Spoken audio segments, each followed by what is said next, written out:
vi skal lave noget insulin, så det vælger vi. Så skal vi så have designet vores gen, som vi gerne vil bestille. Og til det, der starter vi med at sætte en promoter, der gør, at det aktiverer transkriptionen. Og så er der nogle promoter, der altid er tændt, eller der gør, så genet er tændt, hvis der konstant skal produceres et bestemt protein. Efter promoteren, der sætter jeg RBS, som gør, at det binder sig til ribosomer. Og så sætter jeg startkoder, der er kodet for ATG, som koder for aminosyren metionin. Efter mit startkodon sætter jeg min proteinkodende sekvens, og så vælger jeg humant insulin, og så vælger jeg den hurtige. Efter det, der sætter jeg mit stopkodon, der er ikke koder for nogen aminosyre. Til allersidst, der sætter jeg min terminator, som gør, at hele transkriptionen den slutter. Hvis der ikke er nogen terminator, vil der blive skabt en masse irrelevant DNA, og det kan være dårligt for cellen. Så det er vi ikke interesseret i. Her står der så, hvad vi skal gøre. Og der står, at vi skal tilsætte gærceller og DNA til elektroporatoren, så det gør jeg nu. Så starter jeg med at tænde bundsmåleren, for det hele er sterilt. Og så tager jeg min pipette og min pipettespids og opsamler nogle gærceller og sætter i elektroporatoren. Så tager jeg en ny pipettespids, for at det ikke bliver blandet.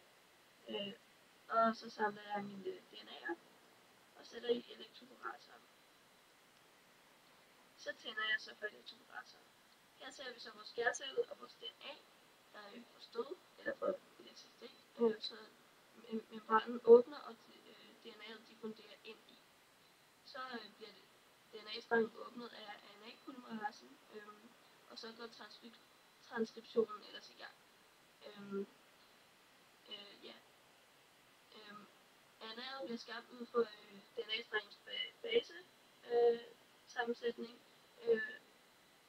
og så kommer så stoppet, og så suser RNA'et så hen til ribosomen, der kommer der. Og så begynder der at komme tRNA, som i tripletter, som sætter sig på i tripletter, med hver deres aminosyre, som koder på hver deres aminosyre. Og så kommer der så en stop, vores stopsekvens, og så har vi det sammenlinkede aminosyre til et protein.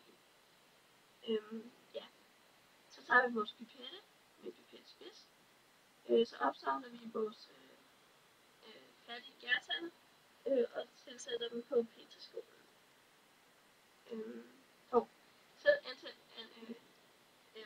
indsætter vi noget antibiotika, så der sker en selektering.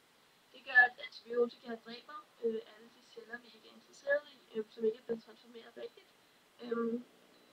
Men så det gør, at alle de gode celler, vi er interesseret i, kan formere sig alene. Så tager vi vores petriskål, og den skal så i varmeskabet, for at der bliver dannet endnu flere celler, så vi har mere at arbejde med. Og den skal så tilbage hertil. Og så samler vi noget af det op med kanylen, og tilsætter det i reagensglasset. Og så skal reagensglasset så igen i varmeskabet, og så venter vi lige.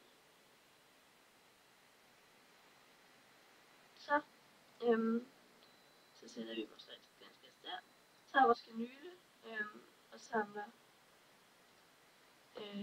vores DNA op, og det tilsætter vi så fermenteringstanken. Nu skal vi så sige, hvordan det så skal gære, så der bliver produceret mest muligt af vores protein. Gær, det vil gerne have en lidt sur pH-værdi, og vil gerne have en nogenlunde temperatur omkring 37 grader. Så jeg sætter på 37, og så starter man. Her kan man så se, hvor meget af vores produkt, der går på timerne, imens det så ligger og gærer.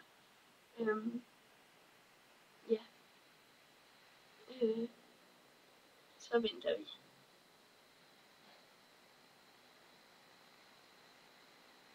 Jeps. Det har vi så gjort nu. Så går vi tilbage og trykker på den her, så vi kan oprense vores ønskede produkt, og ja, det vi ikke er interesseret i, det forsvinder, for eksempel substratet, hvis der er noget tilbage. Og det bliver så sat hen i den her lille beholder, en flaske, og det opsamler vi så med den her kanyle, og så kan vi så gå hen til vores lille insulinmus, som vi nu kan se blodsukkerkoncentrationen herhen, og hvis vi giver den insulin, så kan man se, at det falder. Ja. Og så kan man også give den saftevand, så der bliver mere sukker i blodet, og så kan man så selvfølgelig se, at det stiger. Ja. Sådan er det også for mennesker, og man er nødt til at teste det, man har lavet på dyr, inden man tester det på mennesker. Ja. Hvis man har insulin, eller diabetes, mener jeg, så kan man ikke producere insulin, og det gør, at ens blodsukkerkoncentration den stiger, så man er nødt til at tage insulin for, at den falder igen. Ja, det var det.